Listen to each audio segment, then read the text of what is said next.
ugly little unicorns, and welcome back to my channel. So today we're going to be reviewing the November...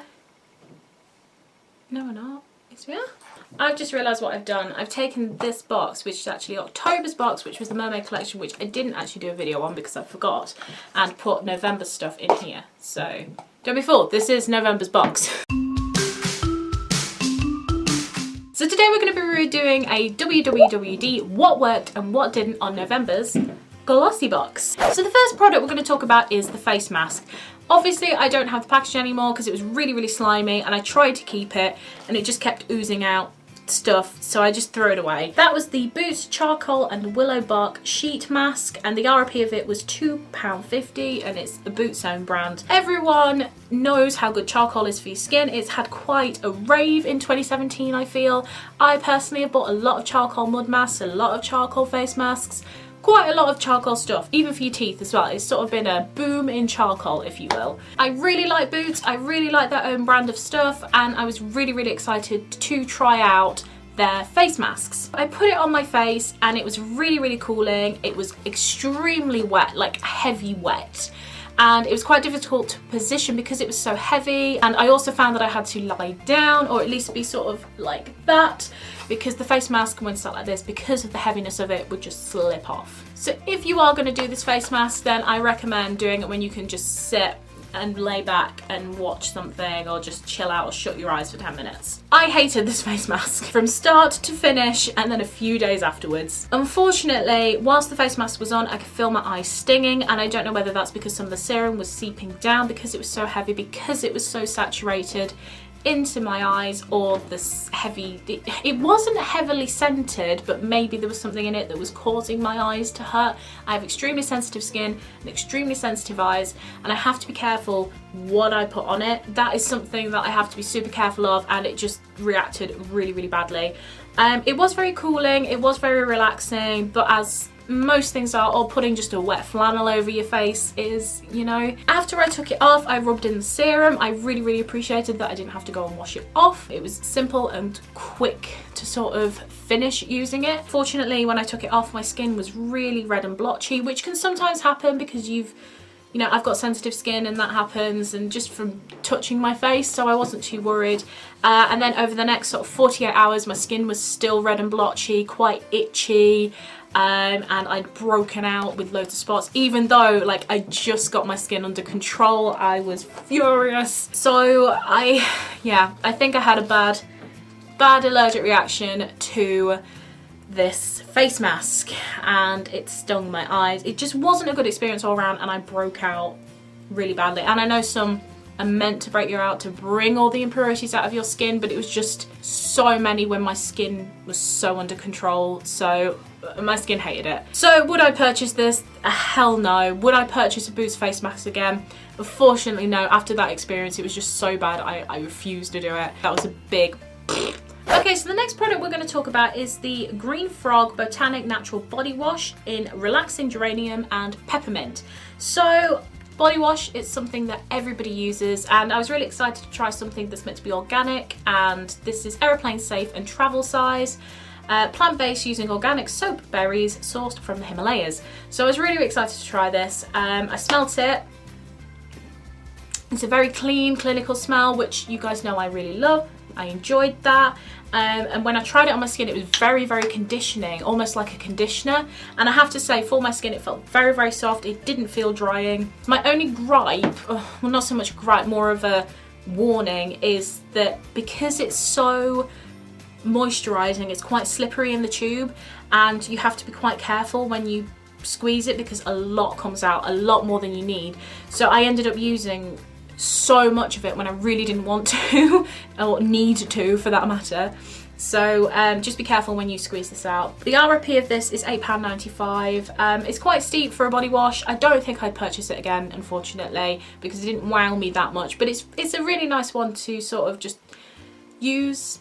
It's nice, yeah. Okay, so the next product we're going to talk about is the Sport FX Candy Floss Moisturising Lip Balm, and it came in this little box here. And the inside it's like a little mushroom shape, and then that screws off, and then that is your lip balm. And I really liked the size of it, so put it on like that. So this This lip balm, I loved the shape of it. I loved the idea of it. I loved how easy it was to fit in your handbag. I just loved the whole design of this. I love the colour, I love the packaging, and I love the price. The RRP is $4.99, so quite affordable. I know there are cheaper ones on the market, but it is quite affordable for this because I've never seen anything in this sort of shape, so I was quite excited for this. Unfortunately, and if you've watched my Glossy box opening, I'll link that down below, I struggled with the smell. No, I couldn't deal with the smell. I couldn't deal with it. I tried, I really did try, and after a couple of days it just offended me. It was too strong, it was too sweet, it was too sickly, and it was just too much. So I put it back in its little box and it went in the drawer, and I didn't really use it past that. For the first few days that I was using it, it was quite moisturising. Not the best moisturising I've ever had. There was a little bit of a colour pigment. I felt it was more like a moisturising sheer lipstick than it was a lip balm, because it didn't have that excessive amount of moisture that I like from a lip balm, but it had a great amount for a sheer lipstick. Yeah, unfortunately this was a down for me, is because the smell was just too much for me. Sorry guys. Okay, so the next item we have is the Beauty UK highlighting and contouring brush. The RRP of this was £6.99. I use this brush for highlighting and contouring. For contouring, like I said, I have my little flat brush which just does the job beautifully and I absolutely love it. So for contouring, this didn't really work. I did use it a lot more for highlighting though, and although it spread on quite a large surface area, I really struggled to blend. I don't know what it was. I'm using exactly the same products that I always use, and it just wouldn't blend. It just wouldn't go seamlessly, and it just wouldn't. My contour, instead of being blended, was just like a line, and the same with my highlighter. It just looked like I put a line of glitter onto my face, and no matter how much I tried to blend, it just wouldn't work. Doing it harder and harder and harder, and it just wouldn't work. And unfortunately it started to take off my makeup underneath it because I was rubbing so hard. So I don't know whether I'm actually going to keep this brush or not, because it just didn't work. Bit of a letdown really. And the last product we have is the Collection Cosmetics Divine and Perfect Eyebrow Powder. I tried to use this on my eyebrows once, and the colour, as you can see, is miles too dark for me, so I wasn't able to use this. I did, however, put it on once. I took it off immediately because, like I said, it was way too dark, but the staying power of it was horrific. It rubbed off. I didn't need to use any makeup remover, so that for me would be a no-no with a brow powder because I need it to stay. I did, however, love the applicator. And the fact it was a powder in that, I thought that was quite clever, something I'd never seen before. Unfortunately, the staying power was awful, and like I said, the colour was too dark, so I didn't really get to test it for a long time. And I'm pretty sure mine's broken.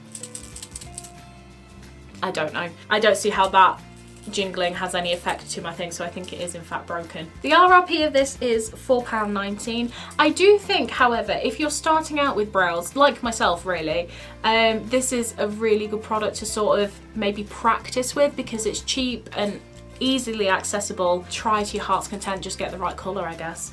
And it's quite an easily application process, which that is in its favour. So that's it guys, that is my WWWD what worked and what didn't for November's Glossy box.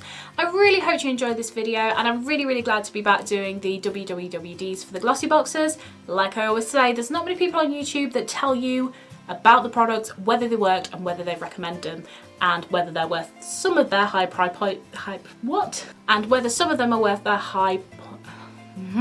and whether some of them are worth their high price points. If you like this video, then comment below and let me know. Like and subscribe.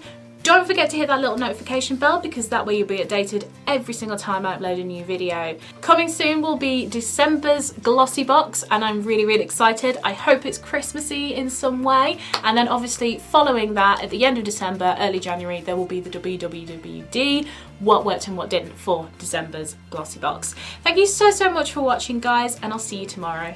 Bye!